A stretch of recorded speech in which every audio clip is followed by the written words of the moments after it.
Merci de choisir votre radio municipale de Ziguinchor. Nous sommes ici dans le cadre de votre émission L'environnement en question. Nous avons un réel plaisir aujourd'hui d'être au SEM Kenya avec le club EVF de ce SEM. Nous avons comme invité Aïda Traoré, président du club EVF du SEM Kenya, élève en classe de 4e. Il y a Mariam Khan à ses côtés qui est la secrétaire de ce club du SEM Kenya, elle aussi en classe de 4e. Et nous avons mon ami et frère Amadou Wouridjiba, qui est le professeur, mais encadreur de ce club. Et nous vous remercions de suivre en tout cas cette émission qui va, avec nos invités, parler de l'engagement des élèves dans la gestion de l'environnement, avec ici au SEM Kenya un SEM qui est un SEM vert. Au-delà d'être un SEM vert, c'est un SEM aussi qui s'active dans le jardin. Nous sommes ici au jardin de ces élèves, mais en dehors de ça aussi, il y a des bancs publics qui sont fabriqués par ces élèves du club EVF. Tout cela, nous allons avec leur encadreur, ces élèves, vont revenir plus largement nous expliquer qu'est-ce qui explique leur engagement dans la protection de l'environnement ici au niveau du SEM Kenya. Nous avons vu aussi leur engagement par rapport à la gestion des déchets produits dans le SEM. Donc tout cela, c'est un engagement citoyen, mais aussi c'est des questions d'amour sur la gestion de l'environnement. Nous allons permettre d'abord à M. Djiba de saluer d'abord nos internautes qui suivent la radio municipale à travers Facebook et à travers YouTube. Bonjour, moi c'est M. Djiba, Amadou Djiba. Je suis professeur de français ici au CM de Kenya, mais je suis aussi le coordinateur du club EVF au CM de Kenya. Avant tout, je souhaiterais saluer respectueusement tous les internautes, toutes les personnes qui suivent la radio municipale de Ziguinchor, une radio qui est en train de faire son bonhomme de chemin, une radio qui est actuellement beaucoup suivie. Et nous vous souhaitons la bienvenue et nous vous disons que c'est avec beaucoup de plaisir que nous vous accueillons dans le jardin potager des élèves du club EVF du CM Kenya. Merci. Voilà, merci M. Djiba. Nous allons, présidente, vous êtes très jeune, nous avons constaté, vous êtes très jeune, mais aujourd'hui vous avez un engagement dans la gestion de l'environnement. Nous sommes d'abord dans votre jardin, mais d'abord, qu'est-ce qui explique votre engagement dans le cadre de la gestion de l'environnement? Bonjour d'abord, je me représente comme Aïda Traoré, présidente. Bon, mon engagement, c'est d'abord m'occuper de la nature. J'aime bien parce que être dans un environnement sain, oui, on peut vivre mieux avec un environnement sain, propre, oui, et acceptable. Voilà. Vivre dans un environnement sain, c'est important. Aujourd'hui, est-ce que vous pourrez revenir de ce jardin que vous avez, le jardin potager des élèves du club EVF du SEM Kenya? Qu'est-ce qui explique du fait que vous avez créé ce jardin-là? Juste pour apprendre aux élèves qu'en dehors les cours, on peut faire autre chose. C'est ça qui vous a motivé à créer ce jardin. Maintenant, depuis quand vous avez créé ce jardin et comment ça se déroule les activités autour de ce jardin? Bon, on a créé ce jardin depuis le début depuis l'ouverture. On vient dans le jardin chaque mercredi et chaque samedi. Mais les membres du bureau, si ils ont le temps, ils viennent chaque soir pour arroser. Oui. L'arrosage se fait comment? Vous avez une équipe, vous êtes organisé en équipe ou bien c'est un engagement volontaire de tout un chacun? Oui, c'est un engagement volontaire de tout un chacun. Oui. Si on a le temps, on vient, on arrose, après on rentre. Voilà. Nous allons permettre à notre secrétaire va se présenter un peu. Elle a quelque chose à dire aussi par rapport à cette émission. Aujourd'hui, nous sommes chez vous, dans votre jardin. c'est Mariam Khan. Vous êtes secrétaire, vous êtes à côté de votre présidente. Vous pourrez un peu revenir sur votre engagement en tant que jeune. Vous êtes très jeune, mais vous êtes engagé dans la gestion de l'environnement. Je suis engagée dans la gestion de l'environnement parce que pour commencer, on aime l'environnement. Oui, c'est pour cela. On a créé un jardin, on arrose, on vient. C'est pour inciter aux jeunes d'aimer l'environnement, de protéger l'environnement parce que c'est quelque chose de très secret. S'il n'y a plus d'arbres, c'est la fin du monde. C'est pour cela. On veut apprendre aux jeunes ce qu'est l'environnement, les amener à aimer l'environnement. C'est pour cela. Okay. Nous allons revenir avec le professeur Amadou Wouri Djiba. Vous êtes, je connais votre engagement dans la gestion de l'environnement, mais qu'est-ce qui vous a plus motivé à choisir ces jeunes, à les encadrer pour être des acteurs ou des actrices de la gestion de l'environnement et de la protection de l'environnement? Merci beaucoup, mon frère. Il faut dire qu'au sein des clubs EVF, nous avons deux missions. La première mission, c'est de pouvoir encadrer les élèves, surtout ce qui touche les SRAJ, la santé de la reproduction des ados et des jeunes. Ça, c'est notre première mission. La deuxième mission des clubs EVF, c'est de mobiliser les élèves et de les conscientiser dans le cadre de la protection de l'environnement. Alors, moi, personnellement, j'ai une conviction qui est très forte.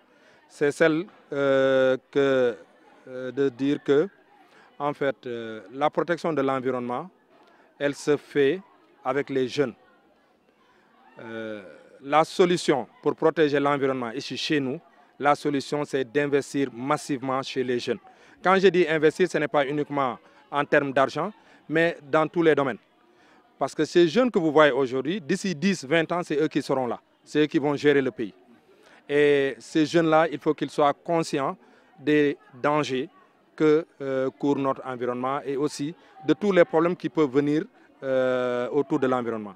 C'est ça mon engagement vis-à-vis de ces jeunes-là. C'est pourquoi la plupart de mon temps, après les cours, je le consacre à encadrer ces jeunes-là pour que demain qu'ils soient des citoyens honnêtes et responsables. Des citoyens honnêtes qui respectent leur environnement, qui aiment leur environnement et qui sont conscients du fait que l'environnement a un lien très étroit avec le développement, mais aussi avec notre santé. Si on dégrade notre environnement, c'est notre santé qui va être dégradée et du coup, c'est le développement qui va en pâtir. Donc c'est pourquoi c'est un engagement très ferme. Lorsque des gens font des colloques, misent sur beaucoup de choses autour de l'environnement, moi je dis qu'il faut miser sur les jeunes. Il faut former ces jeunes, il faut les encadrer, il faut les conscientiser et c'est ça la voie. Et pour moi, c'est la voie la plus durable pour que demain, notre environnement soit bien protégé. Donc c'est pourquoi j'ai un engagement assez ferme et j'ai une conviction très ferme que mon engagement autour de ces jeunes-là, demain va avoir des fruits. C'est pourquoi je m'investis sur ces jeunes-là. Donc il y a d'autres qui font autre chose au niveau de l'environnement. Mais moi, je crois fermement qu'il faut investir massivement sur ces jeunes si on veut véritablement protéger l'environnement et de manière durable.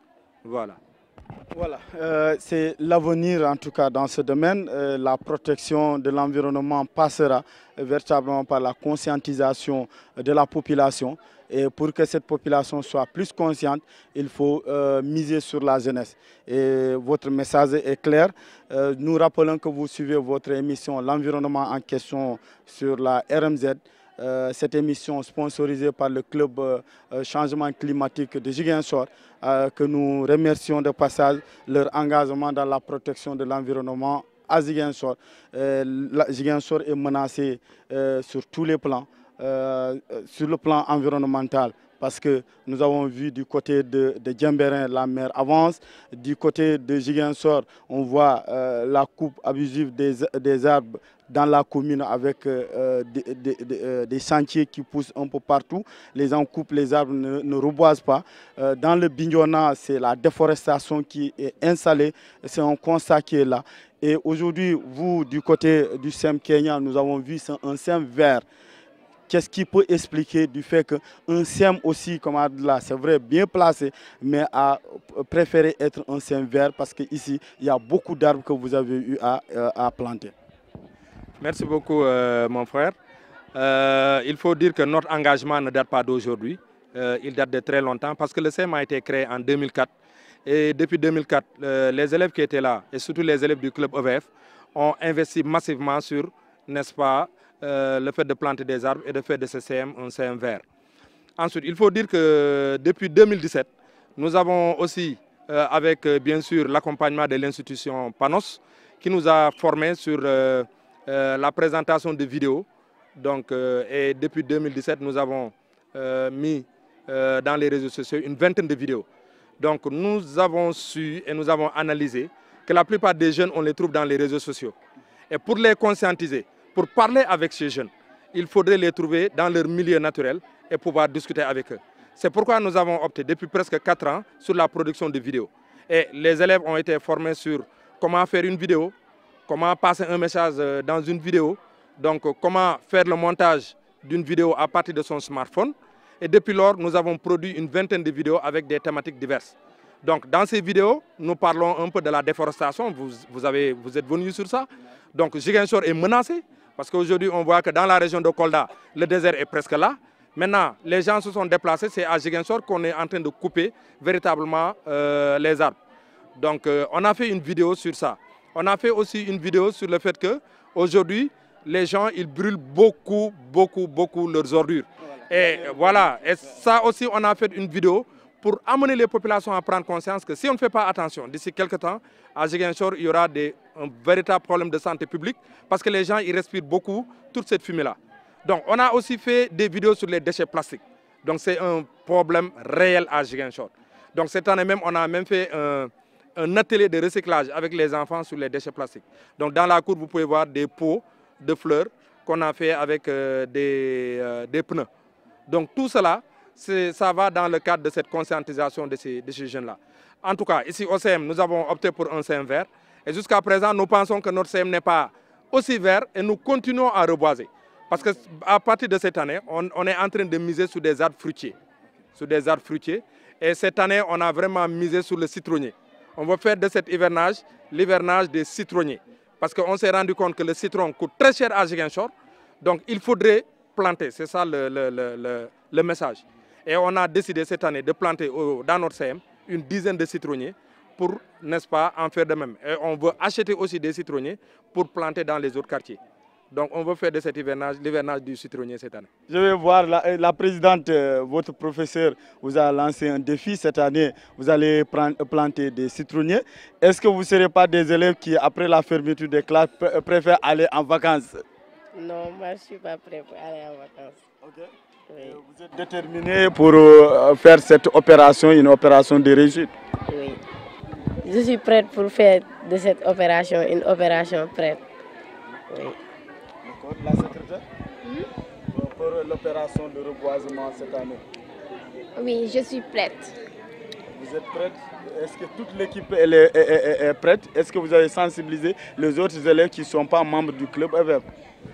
On a commencé à sensibiliser, mais on n'a pas terminé parce qu'il y a des élèves qui sont têtus, qui continuent à jeter des déchets plastiques partout.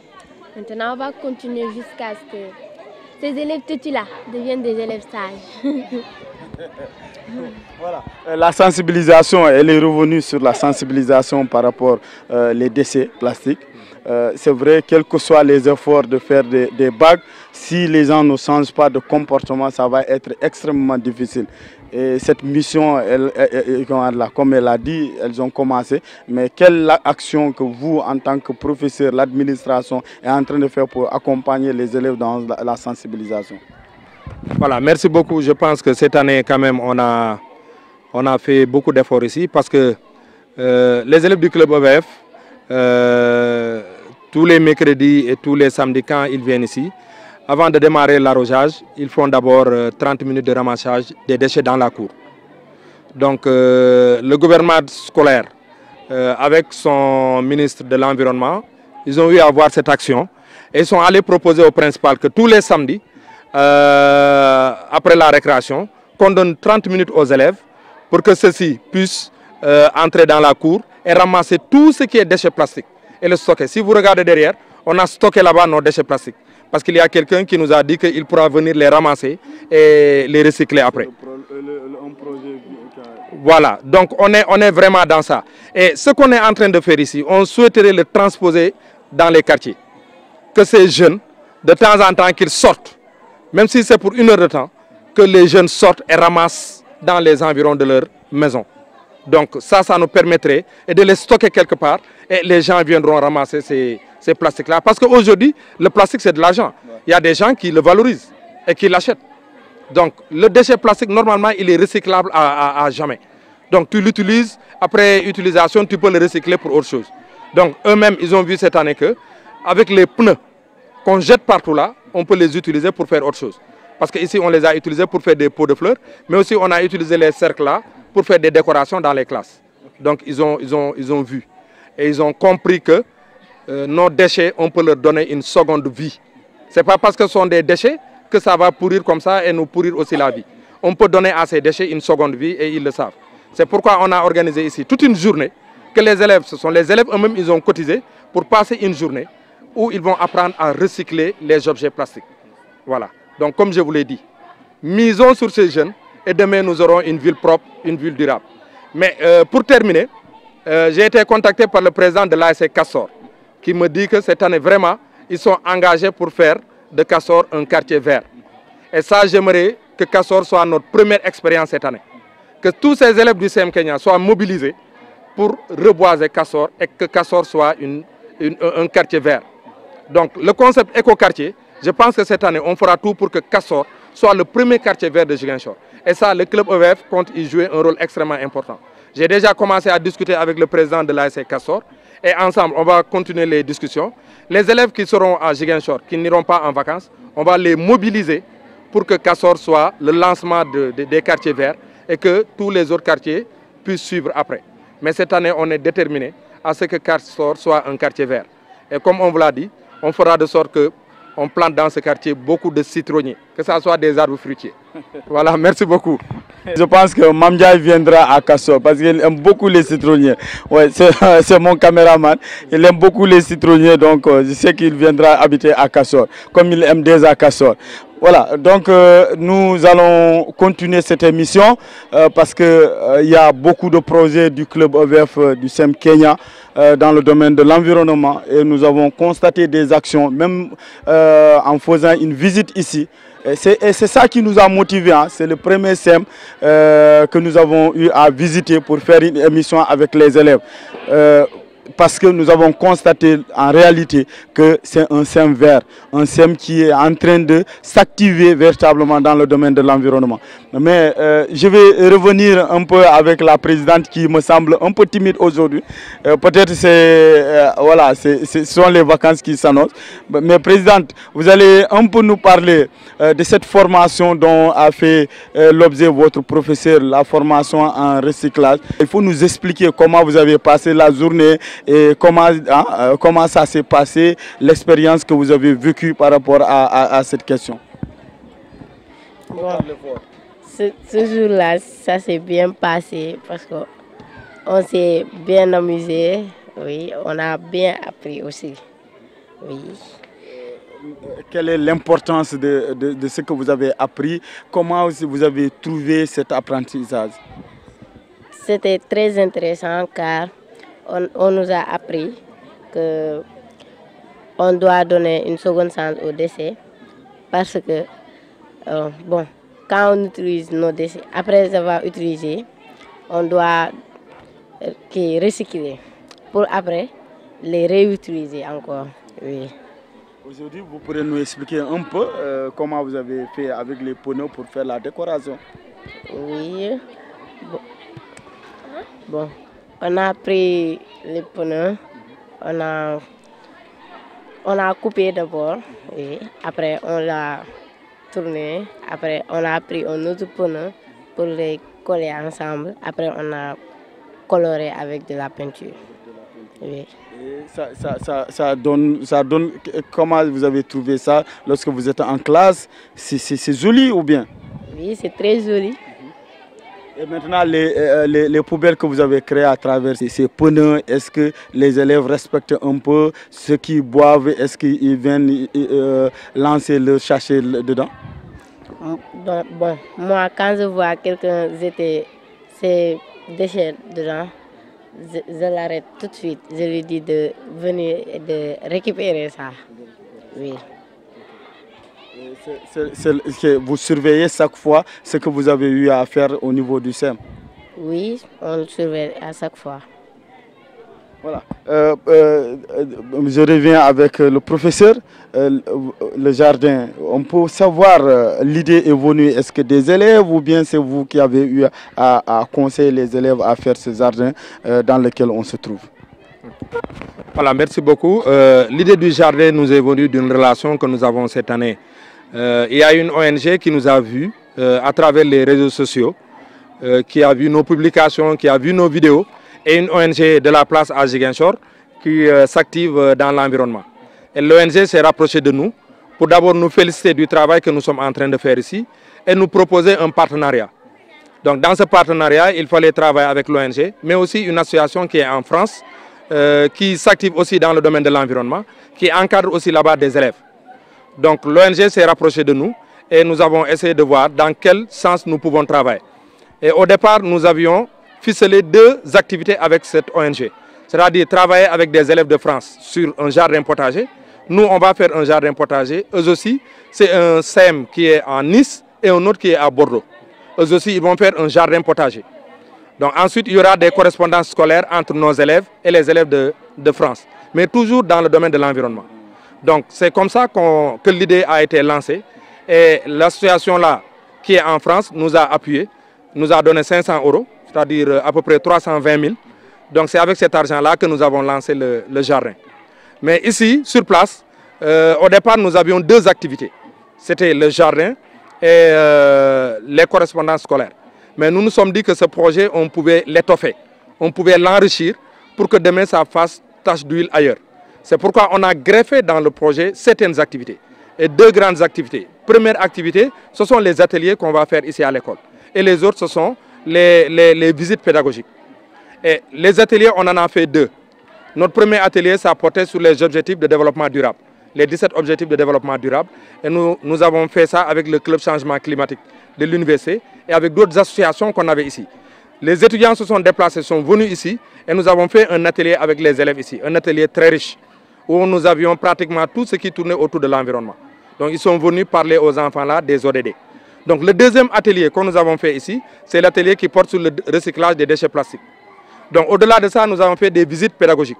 Notre première visite, nous sommes allés vers la mangrove. Donc c'est pour montrer aux enfants les dangers que nous avons avec l'agression de notre mangrove à Ziguinchor. Et les conséquences terribles qui peuvent avoir lieu. Une seule conséquence qu'on a constatée, c'est qu'à Ziguinchor, aujourd'hui, le poisson, il coûte très cher. Et ça, la première conséquence de ça, c'est la mangrove qu'on est en train de détruire à grande échelle. Donc on est allé montrer ça aux enfants. On s'est déplacés jusque là-bas pour leur montrer ça. Donc notre deuxième visite, on est allé au parc de Gérard. Donc pour montrer aux enfants là qu'à Ziguinchor, le seul parc qu'on avait ici et que les gens peuvent sortir aller visiter, c'est le parc de Gérard. Mais aujourd'hui, si on va dans ce parc, c'est une tristesse. C'est une tristesse. Il n'y a presque rien là-bas. Et c'est l'occasion, je profite de votre occasion, de l'occasion qui m'est offerte à travers vos ondes pour lancer un appel et dire tout simplement sauvons ce parc.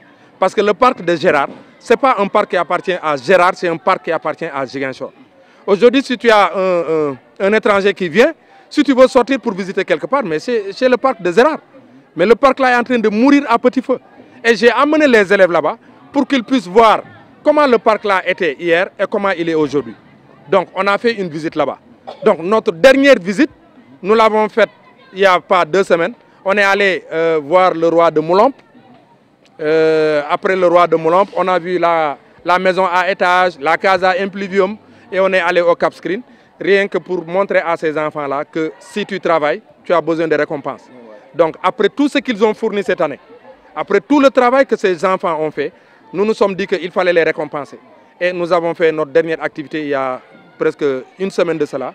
On est allé à Moulomp, on a rencontré le roi, on a vu la case, la maison à étage en banco, la case à impluvium, etc. juste pour finir, féliciter grandement ces élèves qui ont laissé leur sueur dans ce jardin cette année. Donc vous avez trouvé le jardin, presque on est à la fin de l'année. Mais on a beaucoup vendu, ils reviendront sur ça, comment ils ont géré, qu'est-ce qu'ils ont vendu ici, etc. Donc ils ont travaillé ici. Moi je viens à 8 h. Quand je viens à l'école, dès que j'entre par la petite porte, ils sont déjà dans le jardin, ils ont tout arrosé avant d'aller en classe. Donc dès 7 h, ils sont là. Dès 7 h, ils sont là. Je les trouve tous les matins ici. Moi, je viens un peu en retard, mais ils ont déjà arrosé tout le jardin, ils sont partis. Donc c'est un engagement volontaire. Le samedi, le dimanche, les enfants sont là. Moi, je ne viens ici que les mercredis et les samedis. Mais eux, ils sont là tous les jours.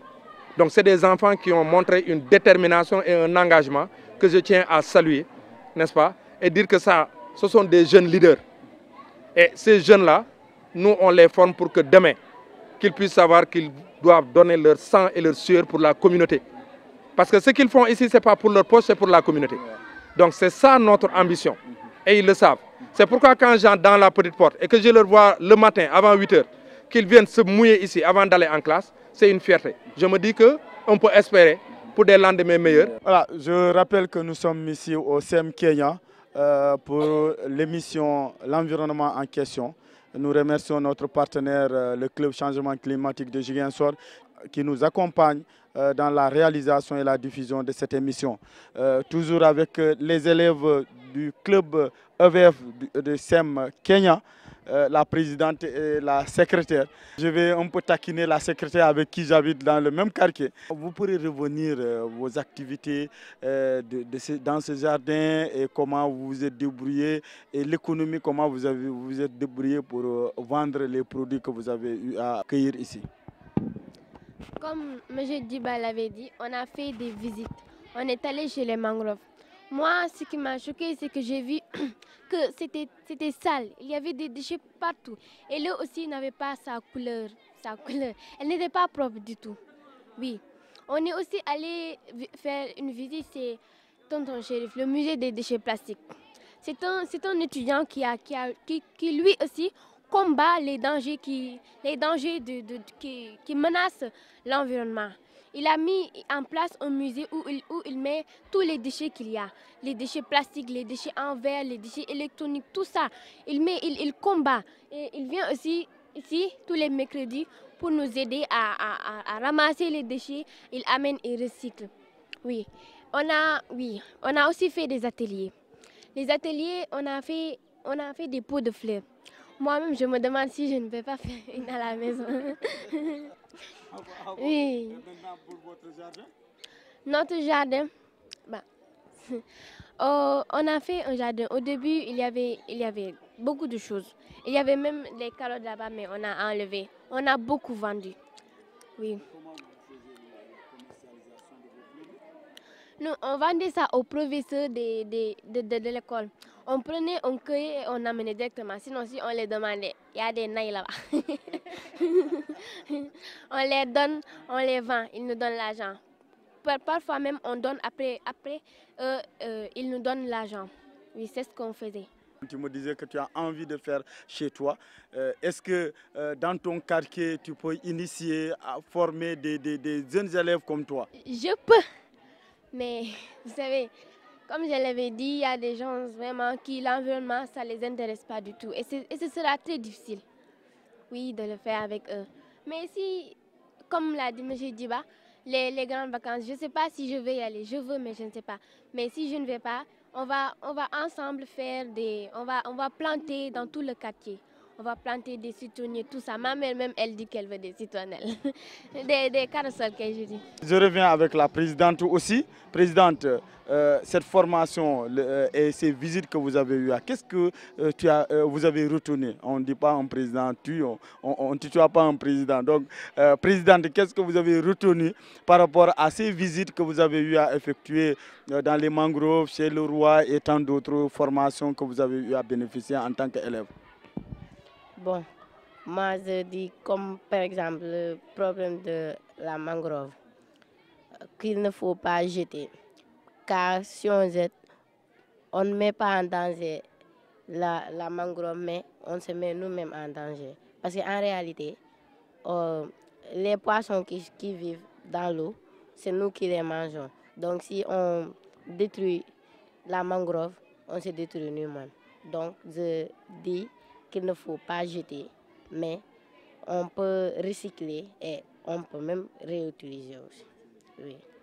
Et à propos des ateliers qu'on a fait, je dis aux gens qui brûlent les pneus qu'il ne faut pas brûler car la fumée qui se dégage, ça détruit la couche d'ozone et, comment dire, et ça donne des maladies respiratoires. Et ça, c'est pas bon parce que en étant jeune, il y a déjà des gens qui ont des maladies respiratoires. Et ça, c'est pas bon, c'est très dangereux. Oui. Et la visite chez le roi, quelles leçons vous avez appris par rapport, parce qu'on voit à Oussouye, la forêt est protégée, c'est peut-être le roi qui donne des ordres de protection de l'environnement. Bon, en réalité, moi, je n'étais pas entrée chez le roi. La secrétaire peut revenir avec la visite chez le roi. Lui-même, il a dit qu'au début, c'était difficile. Oui, il a dit que c'était difficile, les gens, tout ça. Mais après, il a pu régler tout ça. Oui, parce qu'il a des fétiches, un balai, tout ça. Si elle lève ça, tout le monde le respecte. Et tout le monde a peur d'effreindre les règles. Si tu es effrayé là, c'est pas bon. Voilà, c'est pas bon. Monsieur Djiba, au-delà de ça, je pense qu'en amenant les élèves du côté du département d'Oussouye chez le roi, c'est aussi de voir peut-être avec la tradition, on peut aussi protéger la forêt. Parce que dans la région de Ziguinchor, il n'y a que le département d'Oussouye où la forêt est restée intacte. Voilà, c'était aussi ça l'objectif, parce que l'année dernière, on était allé voir le roi d'Oussouye. Cette année, on est allé voir le roi de Moulamp. Donc, c'était aussi ça l'objectif, pour que ces enfants puissent savoir que aujourd'hui, pratiquement, les seules forêts qui restent en Casamance, ce sont les forêts qu'on va trouver dans le département d'Oussouye. Parce qu'à Oussouye, les forêts sont sacrées. Là-bas, personne n'ose couper une seule branche. Parce que tout est sacré là-bas. Donc, je pense que les gens du département d'Oussouye ont réussi ce coup de maître à faire que leurs forêts soient des forêts sacrées et protégées et que tout le monde le sait là-bas. Donc ici aussi, on peut utiliser dans certains contrées, mais cette protection traditionnelle. Parce qu'aujourd'hui, les gens n'ont pas peur des agents des eaux et forêts. Donc les gens n'ont pas peur de l'État, je veux dire. Donc avec tout ce que l'État déploie comme moyen, les gens continuent à couper et à faire ce qu'ils veulent. Donc juste pour leur propre intérêt personnel. Mais à Oussouye, même si l'État n'est pas là-bas, mais personne n'ose couper à Oussouye. Donc ça, c'est dans presque tout le département d'Oussouye. Donc je pense que l'exemple de Oussouye, c'est un exemple qu'on peut dupliquer ailleurs. Donc les gens peuvent se déplacer et aller à Oussouye, discuter avec eux et essayer de répliquer le système que les gens de Oussouye ont mis en place. Donc ils ont un système de protection des forêts qui est très dense. D'ailleurs, même quand tu dépasses Djibélor, dès que tu t'approches de Oussouye, tu te rends compte même qu'il y a un changement climatique. Oui, c'est touffu et c'est vert. C'est très joli. Et ça, on ne le retrouve que dans cette partie de Oussouye seulement. Donc, ça aussi, c'était l'objectif. Amener les élèves dans cette partie-là et leur faire expliquer qu'ici, même s'il n'y a pas d'agent des eaux et forêts, personne n'ose couper ces forêts-là. Parce que tout est sacré. Tout est sacré. Personne n'ose toucher. Ah, aussi, tu n'oses même pas couper une branche d'un arbre. Parce que tu sais ce qui va arriver. Donc, eux, ils sont allés. Le roi, ils l'ont vu. Et le roi leur a montré toute la sacralité qu'il y a autour de lui. Voilà. Et que là-bas, les gens, ils respectent les traditions. On leur a même dit que là-bas, personne n'ose voler. Personne n'ose voler. Je ne te dis même pas couper, mais si quelqu'un perd quelque chose, tu n'oses pas le prendre. Parce qu'ils disent que si tu le prends, si quelque chose t'arrive, pour te soigner, il faudra d'abord venir confesser publiquement. C'est en public que tu vas confesser. Après, on fait le rituel avant de partir.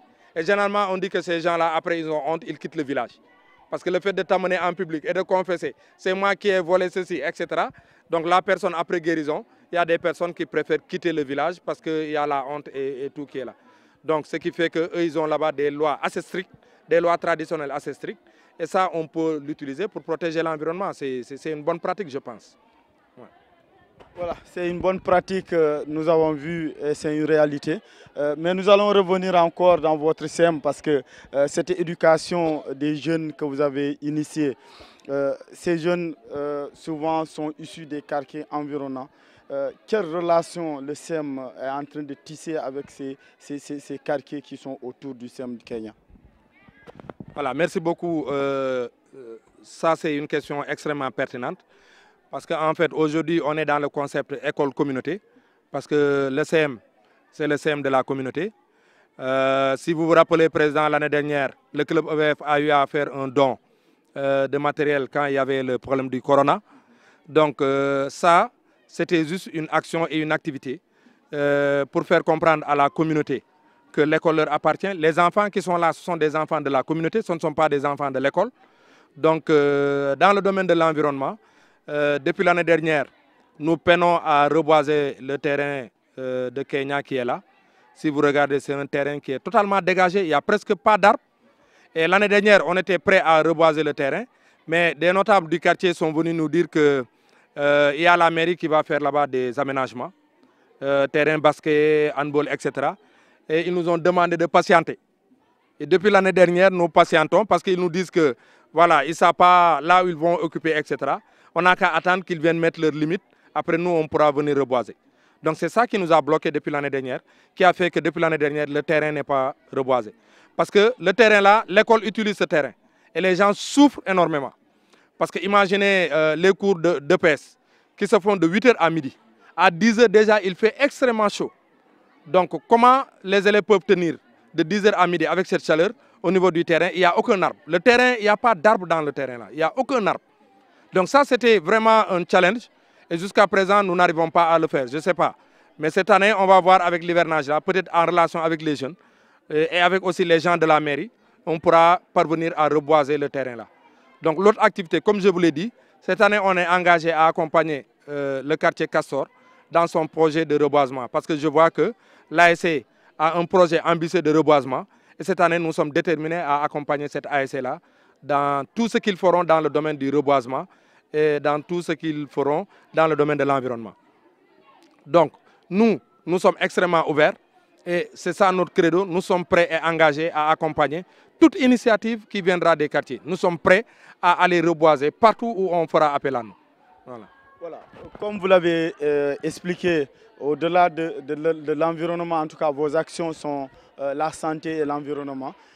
Mais dans la lutte contre le corona, vous avez eu à mettre en place des robinets pour lavage de mains, mais aussi toujours vous êtes resté dans le domaine de l'environnement parce que vous avez pris encore des déchets plastiques pour recycler et permettre aux gens de se laver les mains, mais aussi d'accompagner les AIC qui sont autour de votre scène. Voilà, donc l'année dernière, c'était une idée vraiment extraordinaire que nous avons trouvée avec les élèves parce qu'on était en pleine pandémie et ici, on se disait qu'est-ce qu'on peut faire pour la communauté. Parce que comme je vous l'ai dit, le club EVF, les élèves viennent dans ce club pour avoir une formation citoyenne. Parce que l'objectif en fait de l'école, c'est que demain, ces enfants-là soient des citoyens qui sont honnêtes et compétents. Des citoyens honnêtes et compétents. Donc, tout ce que nous faisons, ça va dans la droite ligne de ce credo-là. Former des citoyens de demain qui sont responsables. C'est pourquoi, en pleine pandémie l'année dernière, les élèves se sont regroupés pour dire qu'est-ce qu'on peut faire. Parce qu'il y a des gens qui viennent de l'Europe, qui envoient, etc. Mais ici, est-ce qu'au niveau local, on ne peut pas faire quelque chose? C'est là où est venue l'idée de se dire qu'on peut lancer un appel pour que chaque élève puisse contribuer. Contribution volontaire. Donc c'est pourquoi l'année dernière, les élèves ont contribué. Certains ont amené des bidons de 20 litres, d'autres ont amené du savon, d'autres ont amené tout produit qu'on peut utiliser pour lutter contre le corona. Donc c'est ce qu'on a utilisé, les bidons là. On a fait des robinets et on a donné à chaque quartier 4 bidons, mais aussi du matériel de lavage, n'est-ce pas? Des gels, du savon, de l'omo, tout ce que les élèves ont amené. Donc Castor a reçu l'ASC Castor, l'ASC Kenya, l'ASC Nema 2 et l'ASC Djabir. Donc ces 4 ASC ont reçu de la part des élèves. Et ça a été une très belle initiative parce qu'on n'a sorti aucun franc. Ce sont les élèves eux-mêmes qui ont contribué et qui ont donné tout ça. Et c'était leur contribution pour lutter contre le Covid-19. Et je pense que c'était une belle expérience. Et tout ça va dans le domaine du travail qu'on est en train de faire, encore une fois, que ces enfants-là, demain, soient des enfants responsables, soient des citoyens responsables et qu'ils puissent se donner pour leur communauté et de manière gratuite et bénévole. Donc c'est ce que nous sommes en train de faire dans cette école. Donc ils le savent et c'est dans ça qu'on marche. Parce que même nous qui sommes des encadreurs, tout ce que nous faisons c'est dans le bénévolat. Et ils le savent très bien. Donc c'est ça qu'on veut transmettre à ces enfants-là, pour que demain qu'ils soient des adultes responsables et qu'ils soient prêts à donner de leur sueur pour le développement de leur nation. Voilà, pour le développement de leur nation. Nous allons revenir avec la présidente et sa secrétaire. La présidente aujourd'hui, il faut beaucoup parler. Hein. Il faut nous expliquer, nous convaincre vraiment que vous êtes un bel exemple de l'action citoyenne dans le domaine de l'environnement. Au-delà de ça, présidente, vous continuez à sensibiliser vos amis. Présidente, vous êtes issue d'un quartier. Est-ce qu'au-delà de vos actions ici au SEM Kenya, dans votre coin, avec vos amis, vous les expliquez comment il faudrait protéger l'environnement? Parce qu'au-delà du SEM, il faut protéger chez nous. Bien sûr, avec mes amis surtout. Bon, moi, la plupart de mon temps, je le passe à l'école. Mais il y a des dimanches, je le passe parfois à la maison. Et quand je suis avec eux, je leur parle de ça. Et surtout, le cas de déchets plastiques, je leur parle souvent de ça. Car moi, j'ai une amie qui a des problèmes de respiration, oui. Donc, je parle beaucoup avec eux et je leur dis que quand ils sortent, quand ils mangent, si ils n'ont pas vu de poubelle, ils peuvent prendre ces déchets, le mettre soit dans le sac ou bien dans leur poche jusqu'à la maison et jeter ça. Au-delà de ça, comment avec votre relation avec votre famille?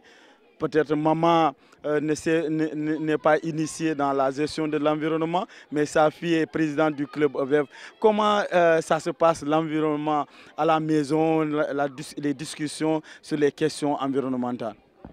Bon, ma maman, elle ne passe pas beaucoup de temps à la maison, mais la femme de mon grand frère, c'est elle qui est là-bas avec ma tante.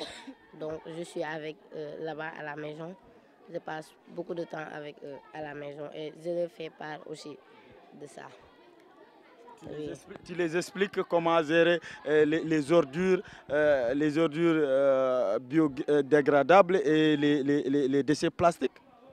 Oui, je leur fais part de ça. Et même ma grande sœur, elle en sait quelque chose parce qu'elle aussi, elle a été présidente du club EVEV. Oui. Secrétaire, les mêmes questions, comment ça se passe chez toi? Parce que c'est important, vous êtes à l'école, vous sensibilisez vos amis, mais il faut aussi sensibiliser dans votre coin, à la maison, votre famille. Comment ça se passe? Moi, chez moi, je n'ai pas besoin de dire. Parce que moi, j'ai un petit frère qui est asthmatique et tout ça, ça le dérange. Donc, à la maison, je ne dis pas parce que mes parents savent très bien que ce n'est pas bon pour lui. Donc, ils ne font pas cela. Et moi aussi, je prends des déchets plastiques, par exemple, des bidons de shampoing, de mada, tout ça qui est fini. Je prends, je découpe, je mets des brosses ou bien mes crayons, tout ça. Je le fais à la maison. Oui, je prends. Oui. Donc, la théorie à l'école, vous faites aussi la pratique chez vous? Oui, je le fais chez moi parce que je prends des bouteilles de shampoing qui sont finies. Déjà finies, je lave bien, je découpe, je décore et je fais. C'est très joli. Je mets les brosses, les pâtes, tout ça, je mets dans les toilettes. Et aussi, j'y mets mes crayons. Les crayons, les bics, tout ça, j'y mets dedans. Voilà. Monsieur Djiba, c'est vraiment un bel exemple de la protection de l'environnement. Comme vous l'avez dit, l'éducation des enfants. Aujourd'hui, avec la présidente et la secrétaire et les autres membres, je sais que les autres aussi sont en train de faire la même chose, du fait que d'expliquer à la maison, mais aussi dans le quartier. Donc, au-delà de cette formation à l'école, vous avez contribué à l'éveil de conscience des enfants dans le quartier. Oui, effectivement, l'année dernière, si vous vous rappelez, on a essayé de reboiser dans le quartier. Donc c'est ce qu'on est en train de faire. Maintenant, reste à élargir nos actions. Parce que l'école est quand même extrêmement limitée. Et je pense que ce que nous faisons ici à l'école, ça doit être dupliqué dans les quartiers. Notre deuxième challenge, c'est de faire de sorte que ces enfants, là où ils habitent, surtout pendant les vacances, qu'ils ne restent pas les bras croisés, qu'ils puissent s'investir dans l'éducation à l'environnement, mais aussi qu'ils puissent s'investir dans leur quartier pour que leur quartier soit des quartiers verts. Donc c'est là où on aura réussi notre pari. Parce qu'en fait, si ces enfants-là s'arrêtent uniquement à ce que nous faisons à l'école et dans le quartier, si on appelle pour un reboisement ou bien autre chose, ils refusent de sortir, mais c'est un échec. Ils doivent être à l'avant-garde du quartier. Ils doivent même être des forces de proposition. Eux-mêmes, dans leur quartier, ils doivent aller voir les présidents d'ASC et leur proposer des activités pendant les vacances. Parce qu'il y a des choses à faire dans l'environnement. Donc, ils peuvent, dans le quartier, faire de petites formations, faire des recyclages que nous avons fait ici, n'est-ce pas, participer à toutes les activités. Parce que ici, à l'école, ce qu'ils apprennent, ce n'est pas pour l'école, mais c'est pour qu'ils puissent l'utiliser dans la communauté. Et c'est ce qu'on attend d'eux. En tout cas, je connais leurs contacts, je sais là où ils habitent. Si par chance ils sont là pendant les vacances, de toute façon, s'il y a une activité à laquelle nous sommes conviés, j'irai toujours frapper à leur porte pour leur demander de sortir. Parce que tout ce qu'ils ont appris, il faut qu'ils remettent ça dans la communauté. Ils le doivent et elles le doivent à la communauté. Donc leurs investissements doivent continuer dans la communauté. Parce qu'en fait, il y a beaucoup de personnes qui s'activent dans l'environnement, mais beaucoup ne sont pas des amoureux de l'environnement.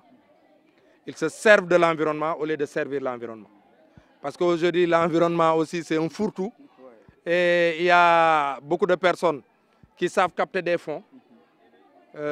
Mais nous sommes convaincus de ce que nous faisons. Et nous pensons que nous sommes dans le droit chemin en investissant notre temps, n'est-ce pas, avec ces enfants-là. Et on n'attend rien en retour. Donc, ce que nous faisons là, si tout le monde le fait, d'ici quelques années, nous pouvons rêver d'avoir des villes vertes, des villes propres.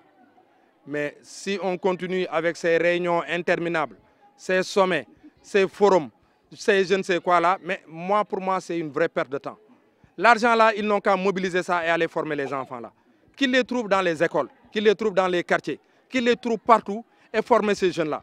Parce que si on veut des villes propres et des quartiers propres, ça ne va pas se faire en 1 mois ni en 2 mois. Ce n'est pas possible. C'est un processus. Ça nous prendra peut-être 10, 20 ans.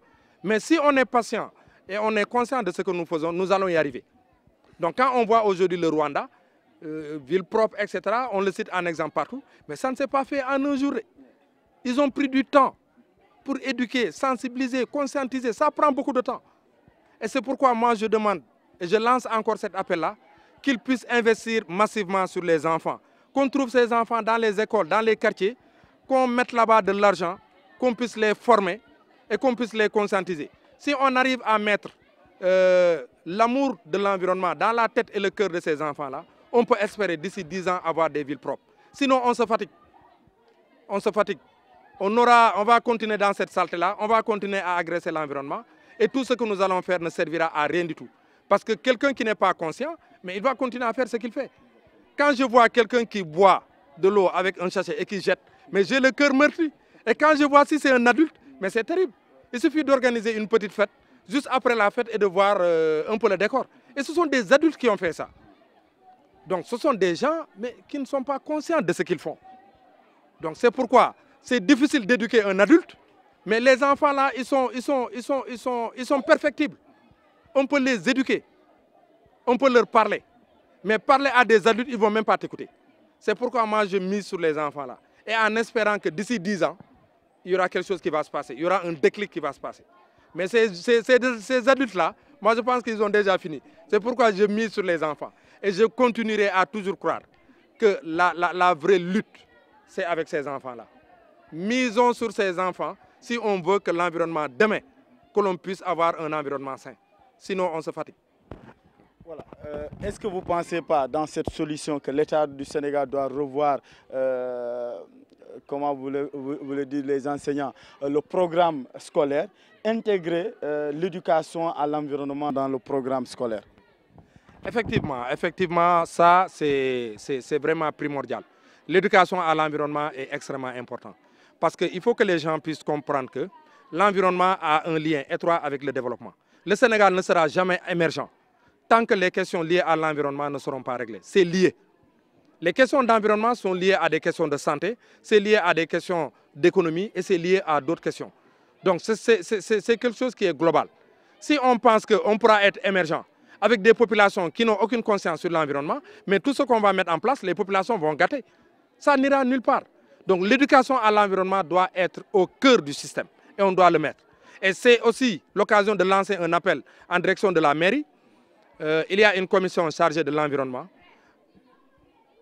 Je pense que la personne qui est chargée de ça, c'est un enseignant. Donc je pense que cette personne gagnerait à mettre en place un projet en direction des écoles pour démultiplier ce que nous sommes en train de faire ici. Peut-être, je ne sais pas quels sont ces projets, peut-être que la personne est déjà là-dedans, mais je pense que peut-être qu'elle va écouter l'émission, qu'elle va voir l'émission, mais je pense que cette personne gagnerait à mettre en place un projet, n'est-ce pas, allant dans ce sens-là. À Ziguinchor, il y a beaucoup de petites associations qui œuvrent dans l'environnement. Mais je leur ai toujours dit que ce que nous faisons de manière sectorielle ne peut pas être efficace. Il faudrait que tous les acteurs de Ziguinchor qui tournent autour de l'environnement puissent s'asseoir, n'est-ce pas, et mettre en place des projets communs et essayer de dérouler ces projets. Parce que nous avons tous la même cible. Nous faisons tous la même chose. Donc je pense que, encore une fois, je reviens sur la commission chargée de l'environnement de la mairie. Pour que, peut-être que cette année c'est déjà passé, le budget qui va venir, ou bien lui-même, parce qu'ils savent là où trouver des fonds. Ils peuvent trouver des fonds et mettre dans les écoles que la mairie gère, n'est-ce pas, un programme d'éducation à l'environnement. C'est bien possible. Parce que aussi, il faut mettre un peu de moyens pour faire des activités de formation, pour faire des ateliers, pour permettre aux enfants là de faire des visites pédagogiques, de sortir, d'aller voir. Donc tout ça, ça demande des fonds.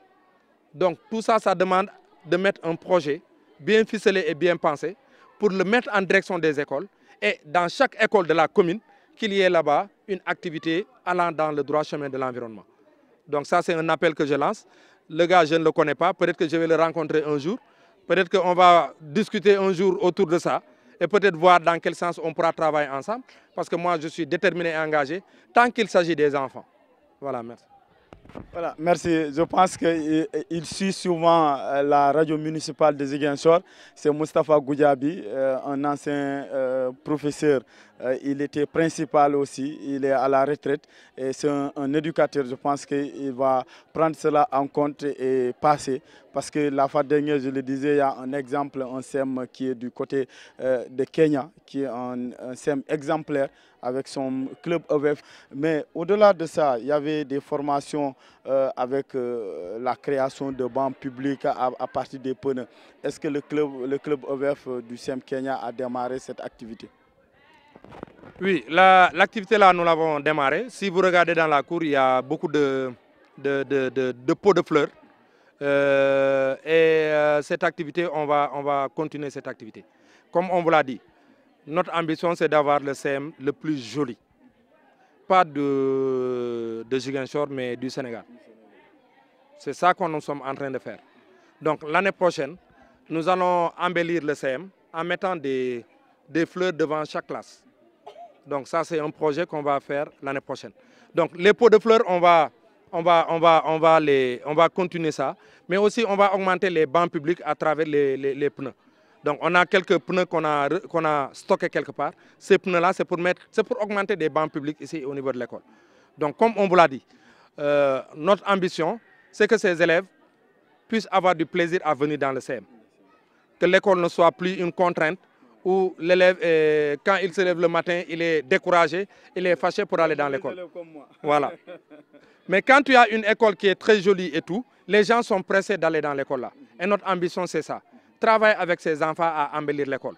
Donc quand les enfants regardent à la télé et voient chez les Toubab tout le décor là, tout ce qui est joli, mais ça, ce n'est pas uniquement fait pour les Toubab, c'est aussi fait pour nous. Ça, c'est pour des êtres humains. Donc nous en avons droit aussi. Donc c'est ce que nous sommes en train de faire. Donc cette année, on a beaucoup travaillé avec une école qui est en France. Donc peut-être que l'année prochaine, ils viendront ici parce que c'est ça le projet, qu'ils viennent ici et que nous aussi, que des élèves aillent là-bas découvrir aussi. Donc on a fait des webinaires où on a discuté avec eux directement, n'est-ce pas, par l'Internet. Ils nous ont dit ce qu'ils sont en train de faire là-bas. Nous aussi, Ils ont vu ce que nous faisons ici. Donc, ils sont entrés dans le jardin, on a fait un direct avec eux. Ils ont vu tout ce que nous sommes en train de réaliser. Donc, on espère que, voilà, d'ici l'année prochaine, des projets vont être mis en place. Donc, ces pneus-là aussi, et les bancs publics que nous sommes en train de faire ici, nous voulons aussi que ça soit fait dans les quartiers, les autres quartiers. Nous savons que Castor a ce projet pour son deuxième jardin public, n'est-ce pas? Et nous sommes aussi prêts à accompagner Castor pour le deuxième jardin public et qui sera un jardin public de tout le monde. Voilà, mes techniciens me signalent que malheureusement le temps est fini. Nous allons permettre un peu à nos invités, la présidente et sa secrétaire, un message qu'ils voudraient lancer à l'endroit de la communauté, des élèves, mais aussi les parents. Bon, moi je dis à mes camarades jeunes et élèves qu'il faut sensibiliser d'or, dire aux gens qu'il ne faut pas jeter,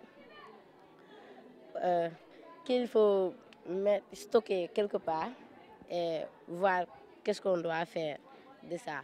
Dire aussi à la mairie qu'ils doivent nous aider parce que nous, seuls ici, on ne sait pas où étaient ces déchets, oui. On ne sait pas là où les mettre, donc eux, ils doivent nous aider à nous débarrasser de ces aujourd'hui. Voilà. Pour la secrétaire? Moi, je vais dire à tous ceux qui ont écouté cette émission de sensibiliser, de multiplier tous ces messages partout. Et en tant qu'élève, nos sacs-là, ils ont des poches. Et quand on boit de l'eau, on met les chaussures dans le poche. Et on va appeler ces postes garde déchets plastiques. Voilà, ok, merci, merci à tous ceux qui ont suivi cette émission. Nous sommes heureux d'avoir été ici au SEM Kenya dans le jardin des élèves du club EVF du SEM Kenya. Avec la présidente Aïda Traoré, sa secrétaire Mariam Khan et mon ami Amadou Ouri Djiba qui est le coordonnateur du club EVF du SEM. Nous avons discuté de tout ce que ces élèves sont en train de faire pour la protection de l'environnement dans ce SEM mais aussi dans les quartiers environnants. C'est vraiment, nous sommes satisfaits, nous avons vu qu'il y a l'avenir est rassuré avec ces enfants. Nous encourageons notre ami qui laisse de son temps pour encadrer ces élèves pour devenir des citoyens exemplaires. Ils sont déjà des citoyens exemplaires parce que déjà dans leur maison, dans leur quartier, sont en train de sensibiliser pour la protection de l'environnement. L'environnement, c'est notre avenir. La protection de l'environnement, c'est une question qui doit intéresser tout le monde, enfants, adultes, vieux, toute la population, tous les citoyens conscients de l'avenir parce que nos parents ont protégé l'environnement. C'est de notre devoir de protéger cet environnement pour nos enfants et pour les futures générations qui vont venir. Nous vous donnons rendez-vous pour un autre numéro de votre émission L'environnement en question. Nous remercions de passage notre partenaire, le Club Changement Climatique. Je remercie mon technicien, mon caméraman Paul Manga. Je remercie l'ensemble de mon équipe de la radio municipale de Ziguinchor qui se mobilise pour m'accompagner pour la réalisation et la diffusion de cette émission qui est suivie un peu partout. Et je remercie réellement aussi mon monteur, le petit Olivier. Du côté du digital, il y a Big Rich. Comme je l'appelle, il est big et il est riche. Je remercie aussi mon autre caméraman Mamdiaye et le journaliste qui s'intéresse des questions politiques, Siradio Baldé. Donc merci en tout cas à toute l'équipe de la radio municipale de Ziguinchor. Merci au SEM Kenya, un SEM exemplaire, un SEM vert et nous pensons que les autres SEM aussi vont se lancer dans cette dynamique pour avoir des SEM verts dans la commune de Ziguinchor, dans ce pays, le Sénégal, et ensemble pour un environnement sain. Merci.